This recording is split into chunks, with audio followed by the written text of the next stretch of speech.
El sudeste asiático es uno de los lugares más diversos del planeta.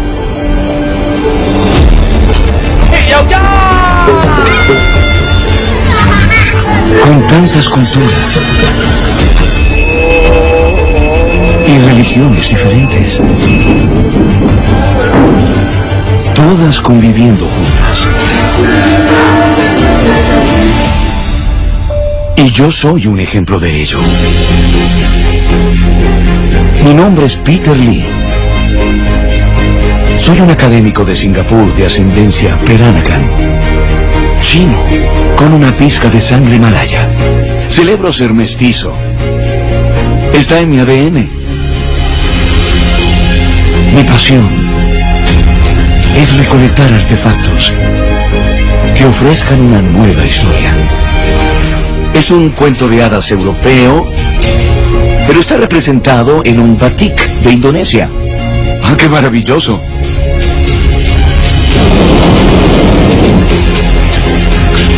Estoy emprendiendo un nuevo viaje. Un viaje más atrás en el tiempo. ¡Oh, Dios mío! Vemos esto en todas partes del sudeste asiático. Para explorar cómo los poderosos imperios de la región han formado nuestra identidad colectiva. Esto es una mina de oro. Ninguna cultura existe en aislamiento. En este episodio viajaré a Indonesia.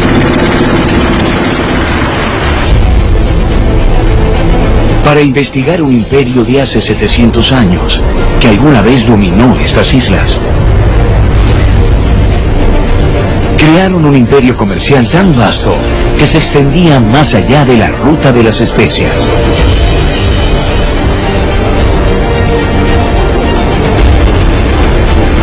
Indagaré los secretos de cómo se convirtió en una potencia del sudeste asiático y cómo su legado sigue vigente.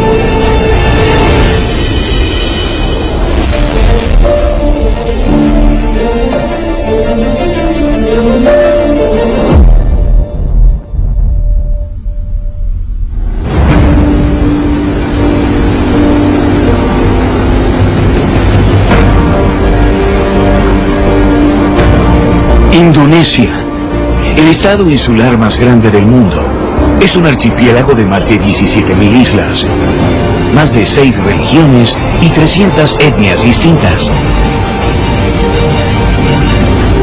Todas unificadas en algún momento por el imperio Majapahit.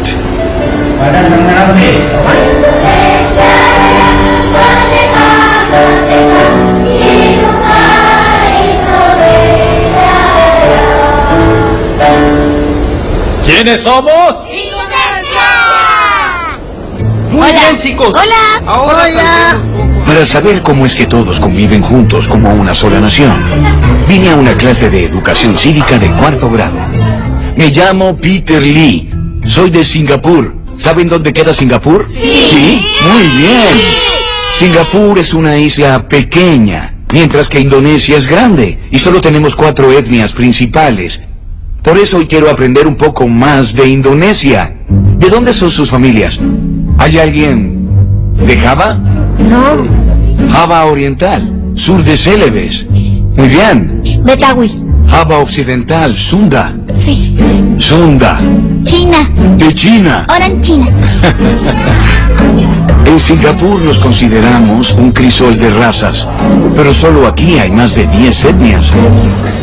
Quiero saber cómo hace la maestra Neni Herawati para solventar las diferencias.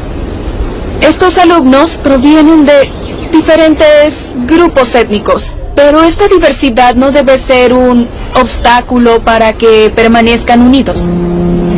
Hoy aprenderemos sobre la belleza de la solidaridad. ¿Alguien puede decirme qué significa solidaridad? Respetar al otro. Respetar al otro, bien. ¿Qué otra cosa? No discriminar a tus amigos. Nuestro país se compone de muchas islas diferentes, ¿no es cierto? Y a pesar de las diferencias de los grupos étnicos, nosotros nos guiamos por... ¿Cuál es el lema de nuestro país? ¡Unidad de la diversidad! ¿Qué significa? Que somos diversos, pero unidos. Bhinneka Tunggal Ika, o Unidad en la Diversidad, es la consigna nacional de Indonesia. Pero ¿de dónde vino esa frase y cuál es la historia detrás de ese llamado a la unidad?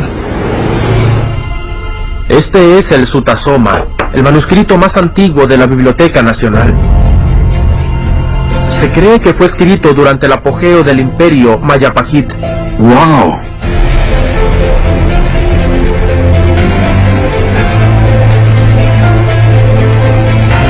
Jody Irawan me muestra el Sutasoma, un poema de 700 años de antigüedad escrito sobre hojas de palmas secas.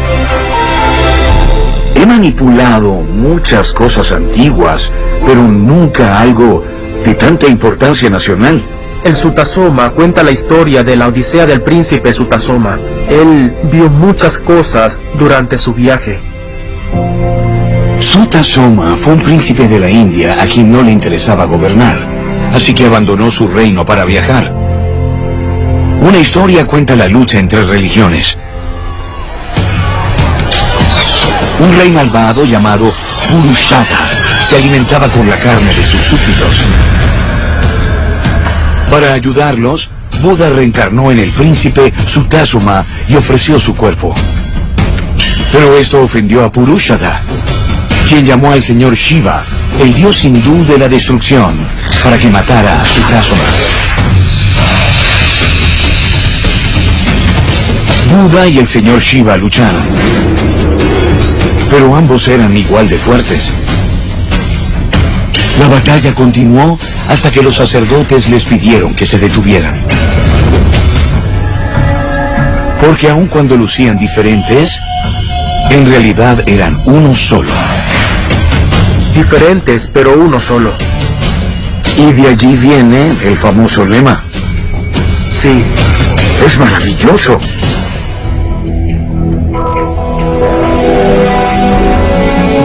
Es una parábola sobre la armonía religiosa durante los 200 años del reinado Majapahit, que promovió que el budismo y el hinduismo fueran practicados paralelamente.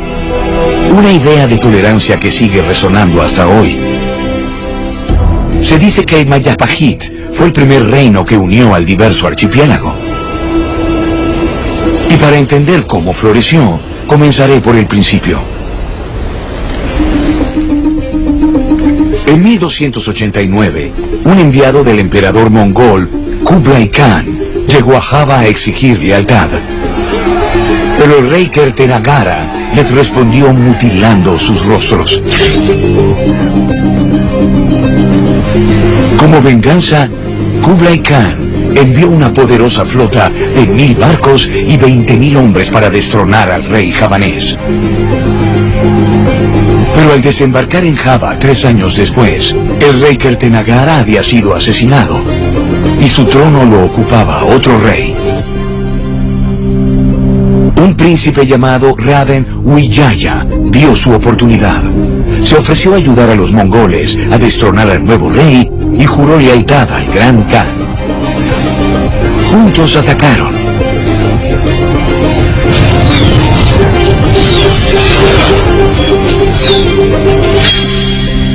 Y capturaron al rey.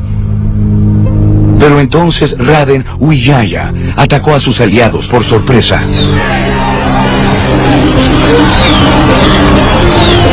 Y los mongoles huyeron para no volver. En 1294, Raden Wijaya se convirtió en el primer rey de Majapahit y estableció su capital al interior de Java, en la ciudad de Togulan.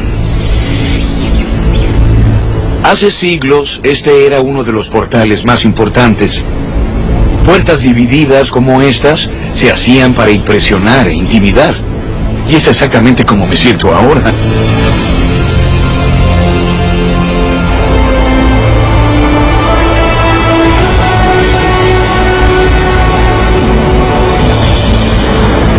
Quiero ver los restos del imperio Majapahit.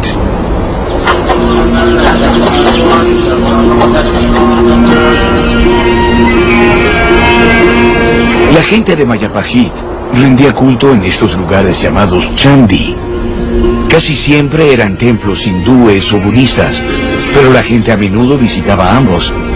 Este se redescubrió en 1905. Si a los holandeses no les hubiera importado este templo, el Chandidermo habría colapsado hace mucho. En Java Oriental, la mayoría de los templos se hacen de ladrillo. Estos son ladrillos originales, y los de arriba son ladrillos nuevos. Sumaryanto lidera un equipo local que restaura los templos a su gloria original.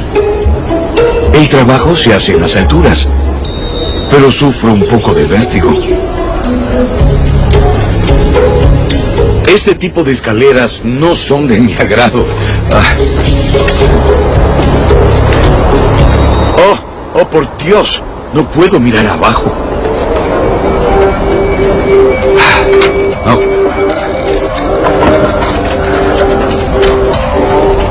¡Cielos! ¡Qué vista tan espectacular! ¡Maravillosa!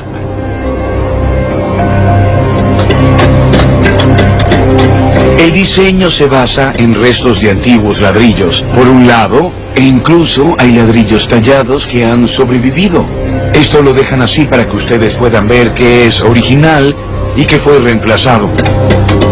Pero aún queda mucho por hacer y quiero ayudar.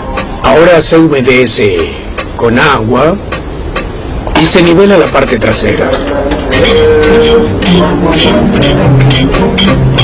Quiero hacerlo con cuidado para no dañar estos valiosos ladrillos. Cielos, aún falta mucho. Sí.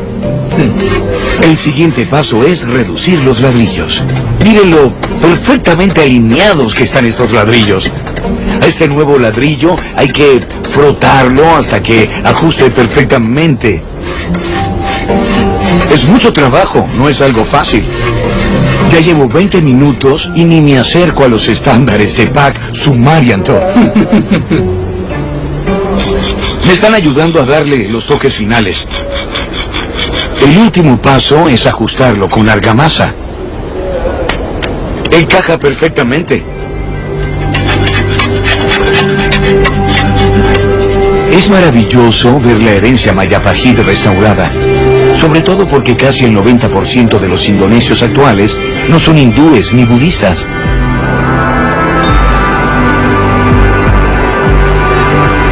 Aquí hay un cementerio musulmán, una mezquita y una escuela al otro lado. Y esto es parte del vecindario. Me encanta cómo está integrado.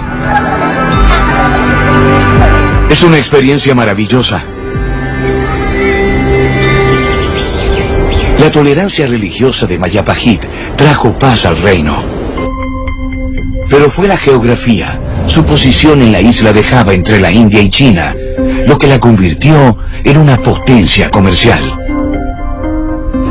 Me permitieron entrar a una excavación de la antigua capital que aporta evidencia de lo próspero que alguna vez fue el imperio. Este lugar se conoce como Grogol. Las piedras parecen restos de un piso y estos ladrillos rojos tal vez dividían las habitaciones.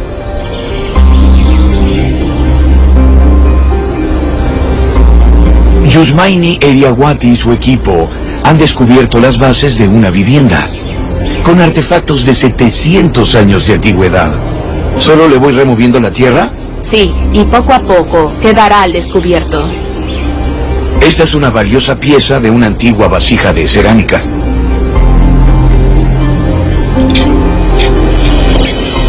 Es una hoja de loto. Podemos ver que era parte de un jarrón, un gran jarrón de flores, y este era uno de sus adornos. Es un trabajo muy hermoso. Y lo común es ver una flor de loto, no una hoja. Es muy hermoso. El equipo ha hecho varios hallazgos que cuentan la emocionante historia del alcance de un imperio. En Trowulan encontramos cerámicas de 3 orígenes. Estas son cerámicas Sukhothai de Tailandia. Por lo general están decoradas con peces. La cerámica vietnamita se identifica por este esmalte rojo. Las cerámicas más comunes son las chinas. Estas son de Longchuan, estas de Jindenchen, estas de Fujian Dehua y estas de Guangdong. Estoy impresionado con lo cosmopolita que eran los Mayapajit. La tolerancia étnica y religiosa, combinada con su ubicación estratégica, fueron las bases de este imperio. Pero el secreto de su prosperidad surgió en terrenos de la isla muy peligrosos. Estoy en Java, explorando cómo los Mayapajit se convirtieron en un imperio. Miren esto, la majestuosidad silenciosa de los arrozales y los volcanes. Esta isla es parte de lo que los geólogos llaman el Cinturón de Fuego. De los 130 volcanes activos en Indonesia, el mayor conglomerado se encuentra aquí en Java, por lo que sus habitantes llevan siglos viviendo acá sobre la delgada línea entre la belleza sublime y la destrucción total. Fue su geografía particular la que le dio una gran ventaja a Mayapajit.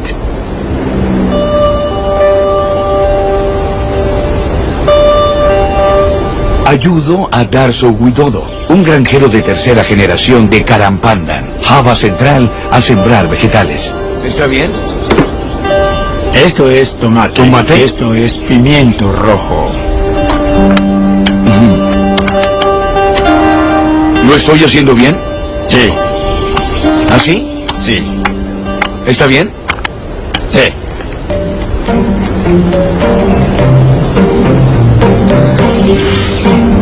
Todos deberían comenzar el día así. Es bueno para el alma. Casi tanto como para hacerme olvidar esa imagen amenazante en la distancia. Me daría mucho miedo vivir cerca de un volcán. Yo no tengo miedo de vivir aquí. En realidad, me gusta mucho. El suelo es bueno. Es algo especial. El monte Lawo ha estado dormido desde 1885. Pero en 2014, otro volcán hizo erupción a solo 140 kilómetros de distancia. Las cenizas llegaron aquí y crearon una capa de 2 centímetros. Luego de la erupción, la cosecha siguiente fue mucho mejor. Entonces tuvo un efecto positivo para la agricultura. La ceniza volcánica es rica en minerales que estimulan el crecimiento de las plantas. Y eso convierte a Java en la más fértil de todas las islas de Indonesia. Y le dio al imperio Mayapajit abundantes cosechas de arroz, más que suficiente para alimentar a la población local e intercambiar con los mercaderes de las islas de especias, que venían con los vientos monzones que soplaban desde el este entre junio y septiembre.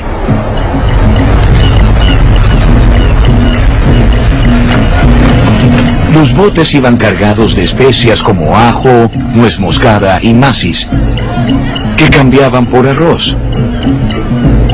Y regresaban a casa cuando los vientos cambiaban, 3 meses después. Los vientos del oeste trajeron un nuevo tipo de mercader, que venía a Java a intercambiar porcelana, abalorios y telas por especias. Este intercambio convirtió toda la línea costera de Java en vibrantes puertos de comercio, entre los cuales estaba este, la ciudad de Tuban. La era dorada de Tuban fue en el imperio Mayapajit. Tenía una gran comunidad de mercaderes locales y extranjeros, y también fue el hogar de una transformación cultural. Estoy en busca de un producto icónico, nacido de los vientos del intercambio. Una artesanía con la que tengo una profunda conexión. Por aquí. ¡Oh, por Dios! Este lugar es espectacular. Como coleccionista de textiles tradicionales, siempre estoy en la búsqueda de un buen batik. Mi madre, mi abuela y mis ancestros usaban batik por lo que no solo forma parte de la historia de otros países, sino de mi comunidad. Uswatun Hassana es una tejedora de batik de 4ª generación. Esta herramienta de tejer se llama gedok. Se llama así por el sonido que hace toc toc. Cada noche, mientras las mujeres de la villa están tejiendo, puedes escuchar el sonido toc toc trrr, y otra vez toc toc trrr. Es como si se contestaran con música. Entonces, ese es otro aspecto intangible del tejido, del cual nadie habla. El sonido del batik. Lleva más de 30 pasos hacer una pieza de tela gedok. Y se comienza hilando la fibra de algodón. Manténlo junto. ¡Cielos! Ella simplemente deja que el hilo salga solo. Hala lentamente. Lento. ¡Oh, Dios! Esto simplemente sucede como magia, con solo tocar. Bueno, obviamente no soy un mago.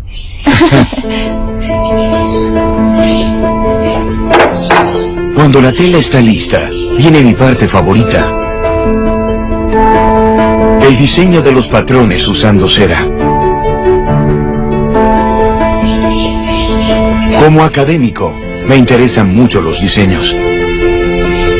Este motivo de este batik incluye elementos de China. Aquí hay un fénix.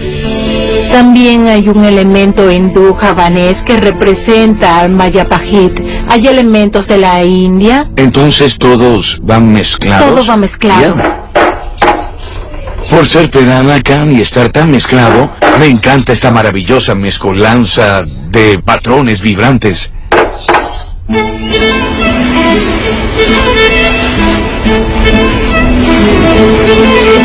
La tela se sumerge en un baño de tintes naturales y luego se escurre, en un proceso que se repite 30 veces.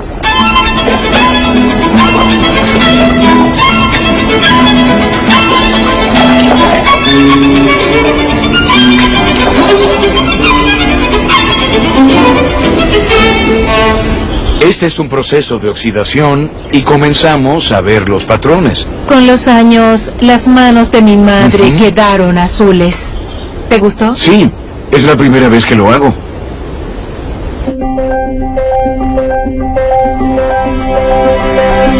Los batiks de Tuban son los más antiguos que se conocen. Hay mucho orgullo indonesio en esto, pero también influencias muy interesantes entremezcladas. Deberíamos celebrar esos lazos en vez de separar todas nuestras culturas por sus diferencias.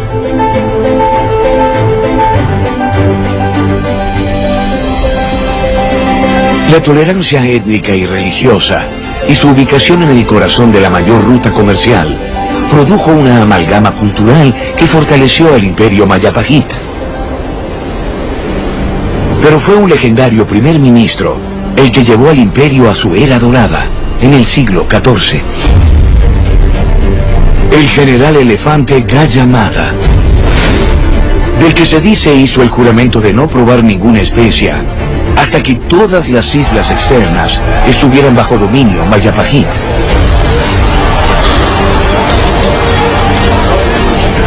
Y cumpliendo su promesa, en 1331, consolidó el control del imperio en Java Oriental. En 1343 conquistó Bali y siguió hacia el este. Para mediados del siglo XIV, se decía que los estados tributarios de Mayapajit se extendían desde Nueva Guinea hasta zonas del archipiélago malayo. Con sus extensos lazos comerciales, el imperio se hizo cada vez más rico. Y las extravagancias de la corte real no tenían límites. Bajo el reinado de Hayam Wuruk, gran mecenas de las artes indonesias, el imperio produjo una rica herencia cultural que se sigue apreciando y practicando hoy en día. Algo que quiero experimentar en persona. 5, 6, 7, 8. Miren, eso es muy complicado. Se necesita coordinación, ritmo, movimiento de manos, muchas cosas al mismo tiempo. El Wayantopeng se realizaba en la corte Mayapahit para entretener e impresionar a los invitados extranjeros de toda Asia. En ocasiones el mismo rey participaba. Hayam Guruk también era bailarín de Wayantopeng, quien fue un gran bailarín en su época.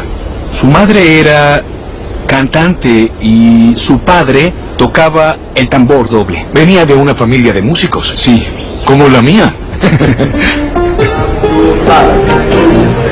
Pak Han Doyo conserva vivo este arte enseñando a niños en la escuela local, pero hoy tiene un alumno un poco mayor. Adelanta un poco el pie derecho. Bien. Y 1, y 2, y 3, y 4. 5. Continuamos. Desde acá. 5. Paso atrás. Y 6. Arriba. 7. 8. Y listo. Sí, lo hiciste bien. Oh, ya lo olvidé. Y 1, y 2. Aprender una sola danza tarda un año. 7. 8. ¿Qué te pareció? Muy difícil. Los bailarines interpretan cuentos folclóricos de un príncipe javanés llamado Panji. El arma de Panji era su bufanda. Le había añadido pequeños cuchillos en todo el borde de la punta. Aquí. Ya veo. Y cuando bailaba, movía la bufanda. De esta manera. Era un tipo de defensa personal. Sí. Y un ataque también. ¿Así? Ese era el golpe mortal. Con una sonrisa.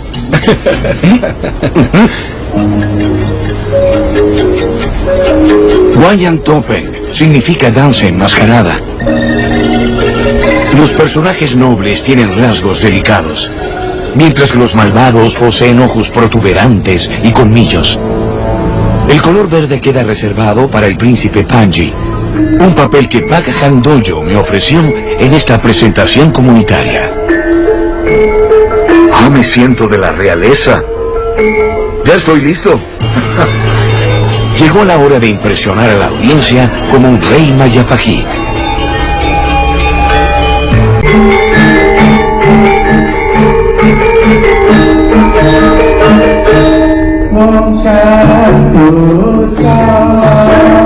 El Mayapahit, uno de los imperios más poderosos del sudeste asiático, impresionaba a los visitantes extranjeros con sus presentaciones oficiales, incluyendo el Wayantopeng o danza enmascarada.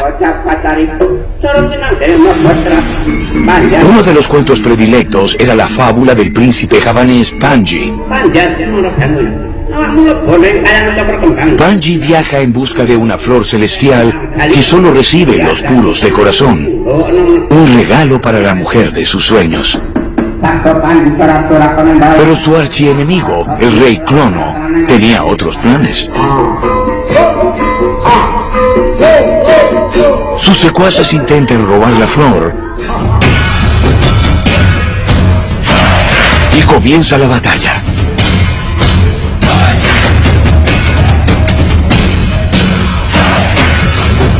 Al final, el rey Clono es derrotado y se hace discípulo de Panji.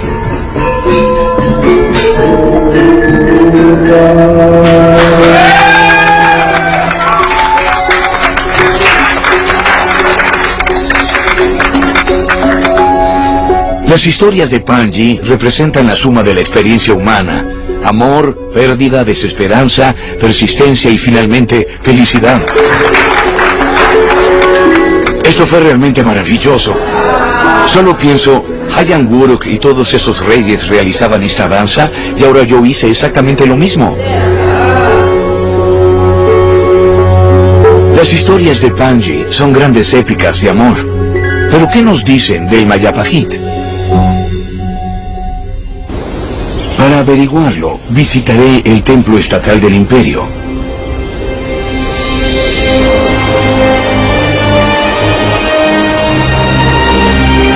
Chandi Penataran, hogar de la colección más grande de relieves de Panji. donde se grabaron en piedra las mismas historias que inspiraron las danzas. Ahora intentaré adivinar de qué tratan todas estas historias.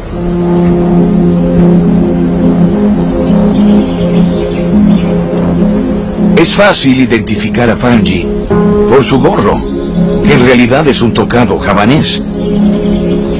Oh, Dios mío, esto es totalmente conmovedor.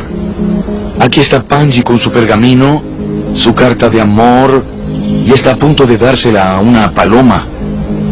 Y luego aquí se ve cómo la paloma sobrevuela aguas turbulentas. Sí, y aquí le entrega la carta de amor a Chandra Kirana. Estas historias muestran los esfuerzos de Panji para reunirse con su único amor. Ambos son de reinos diferentes, por lo que es una historia tipo Romeo y Julieta, aunque no tanto. Esto es hermoso, es tan tierno y encantador, y creo que señala el fin de la historia, el gran final con los amantes reunidos. Estas historias eran populares no solo en Indonesia, sino en todo el sudeste de Asia continental, lo que evidencia la influencia cultural Majapahit. Pero la forma en que está grabado en el templo estatal sugiere que la gran historia de amor del popular héroe Panji también se usó como un símbolo político de unidad entre pueblos diferentes. Bajo el reinado de Hayam Wuruk, el célebre rey Majapahit, el imperio creció como nunca. Pero, ¿cómo era la relación entre el centro del poder del imperio en Java y las demás islas? Me dirijo al lago Matano, en la isla de Celebes.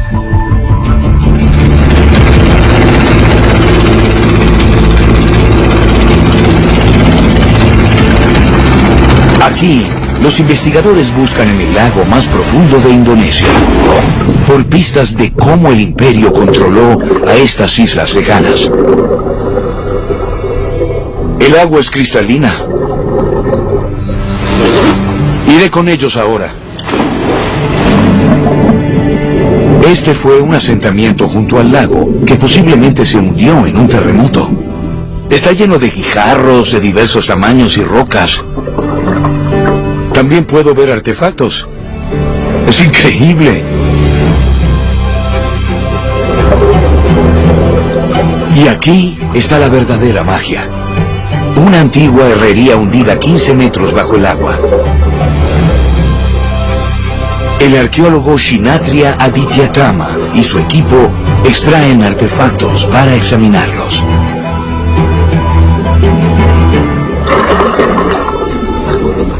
Se ve que son jarrones de cerámica de calidad. ¿Son locales? Son locales. Y como vemos adentro, hay mucho carbón proveniente de las actividades de la herrería. Es del siglo VIII. ¡Oh, por Dios! Esto es carbón del siglo VIII, sí, así es. Buenas condiciones. Y dentro del jarrón. Esto es de una lanza, uno de los hallazgos más importantes de la civilización del reino de Matano.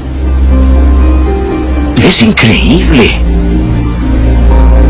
Encontrar en el lago una pieza de metal que no se oxidara es casi un milagro, pienso yo.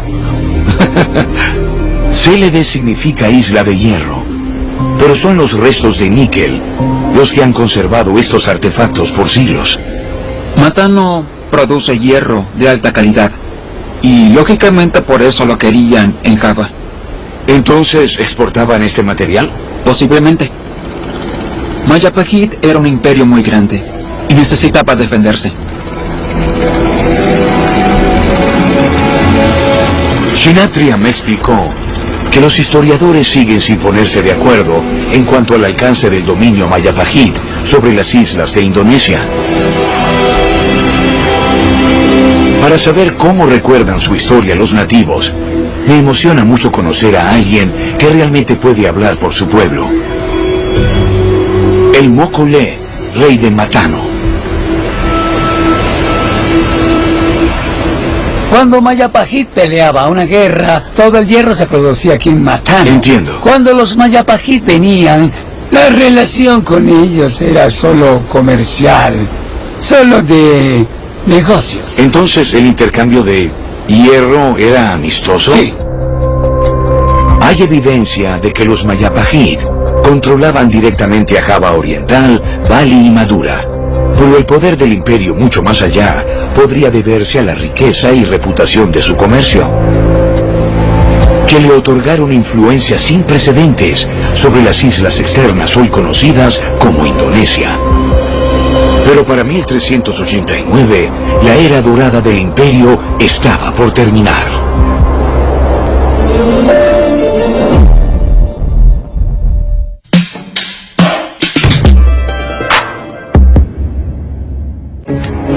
Desde tiempos antiguos, el dinero forma parte de la vida de los hombres. Es un elemento clave en el surgimiento de los grandes imperios económicos, y su influencia es total en la evolución de la humanidad. Una serie que nos lleva a los orígenes mismos del dinero, desde curiosos objetos para pagar hasta la revolución de las criptomonedas. La identidad del dinero, mañana, por History 2. Esa tristeza que no se va, el vacío que llega, la desesperanza y el desinterés. Perder el control, perderlo todo. La depresión post-vacaciones vuelve. Y para superarla, nada mejor que una Lifetime Movie. Todas las noches, en agosto, por Lifetime. El origen de las casas reales europeas tiene más de sangre roja que de sangre azul. Los ingleses son débiles, la victoria será nuestra. Un juego de guerra. ¡Soldados! ¡Avancen! Traición. ¿Compartir mi cama y mi corona con el príncipe de Francia? ¿Por qué no hacerlo? Y muerte. ¡Por la gloria de Inglaterra! Juego de Tronos, una historia real. Miércoles, por History 2. No todas las invenciones se usan con buenas intenciones. Cableado eléctrico para electromoción. Avión de reconocimiento de gran altitud para hacer espionaje. Una sombrilla inocente en manos de un asesino. Maravillas siniestras. Viernes, por History 2.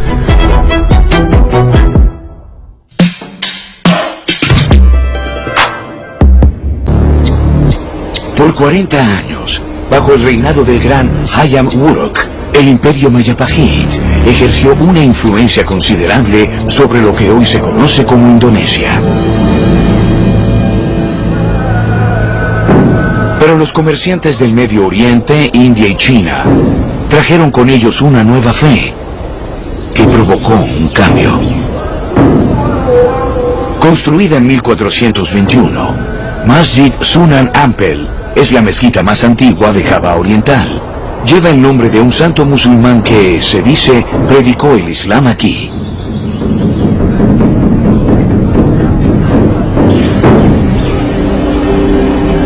Sunan Ampel fue un extranjero musulmán del estado de Champa, actual Vietnam, cuya familia estaba relacionada con gobernantes Mayapahit por matrimonio.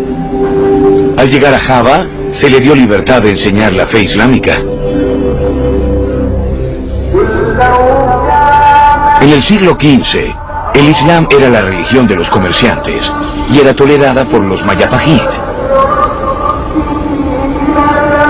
Al expandirse la fe, esta debilitó la autoridad de los gobernantes, quienes eran vistos como dioses en la tradición hindú-budista. Pero el final del reino lo provocó algo más cercano a casa.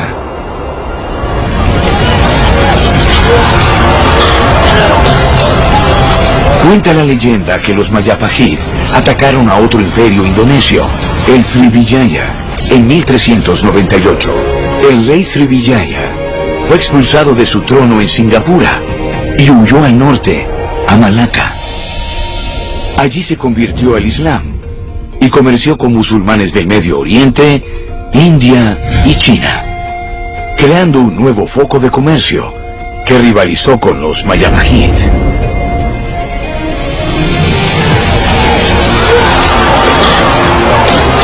Las luchas internas por el poder debilitaron mucho más al imperio, hasta que una revolución popular los expulsó al este, a Bali. Pero se dice que el último rey Mayapajit huyó al oeste, al monte Lawu, y se refugió en un templo hindú.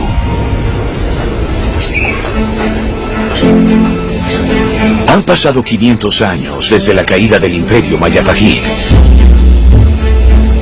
Pero Chandi Sheto sigue atrayendo visitantes de toda Indonesia, la nación musulmana más grande del mundo.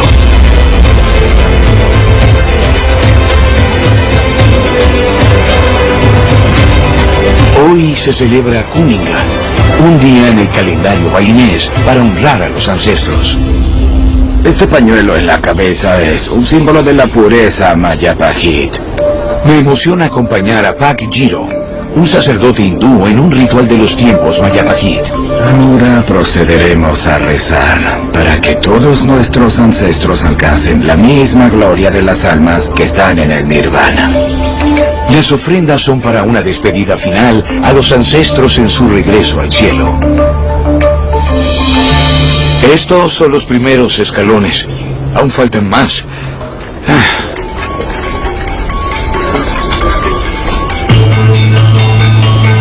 Es un ascenso simbólico a las alturas sagradas. Cerca de la cumbre, nos dirigimos a la parte más antigua del templo. Trajimos flores, frutas, incienso, perfume y comida deliciosa. Una ofrenda a todos los sentidos. Es muy hermoso.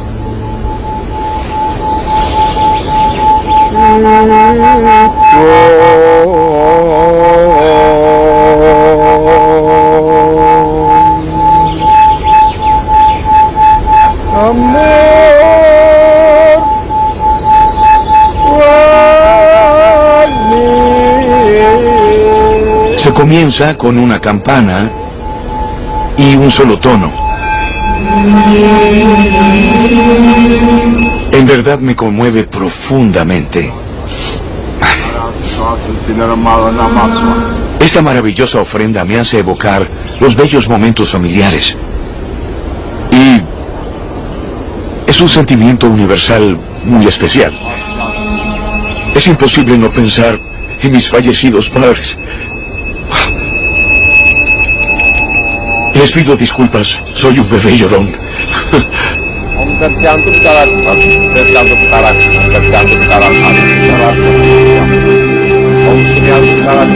Se muestra respeto a los ancestros y se les retribuye su amor. Y como todos estamos relacionados, soy parte de esto también. Los Mayapajit toleraban las diferencias, tanto de sus vecinos como de los visitantes distantes. Pero esa herencia es puesta a prueba en la actualidad por el fundamentalismo y el separatismo. Pero en un vecindario de Java Oriental, las personas se reúnen a pesar de sus diferencias. Estoy en las afueras de Surabaya y esto es increíble. Hay una mezquita, un templo budista, una iglesia católica, un templo confuciano en construcción, un templo hindú y justo al final una iglesia protestante. Vine a conocer a sus líderes y saber cómo conviven. 6 templos religiosos, uno al lado del otro, es algo nuevo en Indonesia. Los líderes locales se reúnen regularmente para discutir los problemas de la comunidad. Es un legado de los Mayapajit y quiero ver cómo esto influye en el presente de Indonesia. Mi padre era católico y mi madre era budista, así que crecí en un hogar multicultural. ¿Qué opinión tienen del estado de tolerancia religiosa en la Indonesia actual? Tenemos una larga historia de conflictos religiosos, de confrontamientos por diferencias ideológicas. Pero si queremos ser mejores, Si queremos ser más sensatos, debemos aprender de toda nuestra historia. El refrán dice, no se ama lo que no se conoce. Los 6 templos de adoración son una muestra miniatura de la armonía religiosa de Indonesia. Un país no solo se defiende entrenando un ejército. Espero que el Bhinneka Tunggal Ika, un concepto de la era Majapahit, sea la respuesta, la empatía.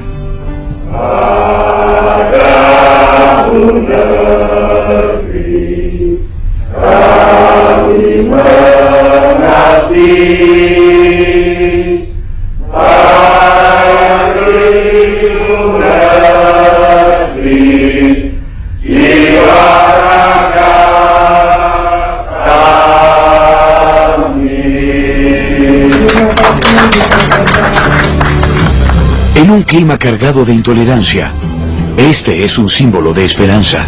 Estas son las religiones de comunidades que formaron parte en la creación de Indonesia. En un ambiente multicultural así, la única opción viable ha sido encontrar la manera de convivir en paz, tanto antes como ahora. Pero ¿cómo inspira a la juventud ese anhelo por la unidad?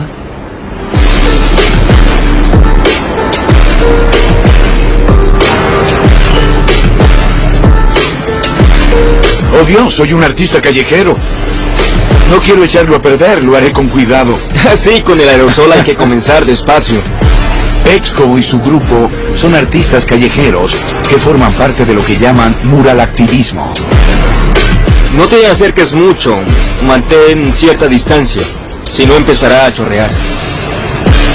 Creo que lo logré, ¿quedó bien? Está muy bien para ser un principiante. ¡Oh, Dios mío!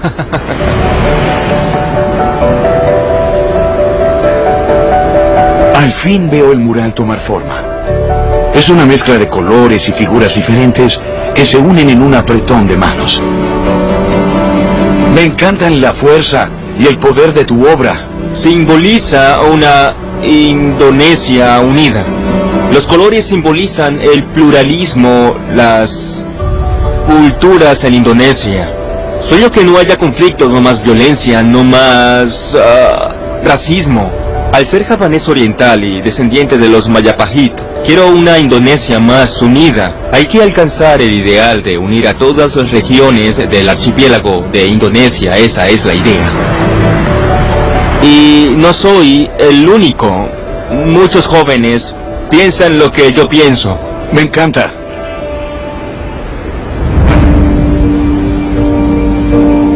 El imperio Majapahit cayó en 1520, luego de 2 siglos de reinado, al que siguieron 300 años de dominio colonial, antes de que Indonesia lograra su independencia en 1945. Pero mientras la nación enfrenta nuevos retos, el legado de los Majapahit ofrece lecciones históricas importantes. El imperio Majapahit quedó en la encrucijada de la muy lucrativa ruta de las especias, y su receptividad y astucia le produjo una riqueza y refinamiento cultural sin precedentes. La idea de ser más fuertes juntos que separados es un legado que forjó a la Indonesia actual y sigue inspirando la lucha por una sociedad plural en la actualidad. He viajado por Indonesia en busca de los restos de los Majapahit, un imperio que alcanzó un poder sin igual gracias a su relación con las islas vecinas y sus habitantes. Un recordatorio de que a 500 años, los restos de la nación moderna se remontan a un pasado que definió lo que significa ser indonesio desde sus inicios.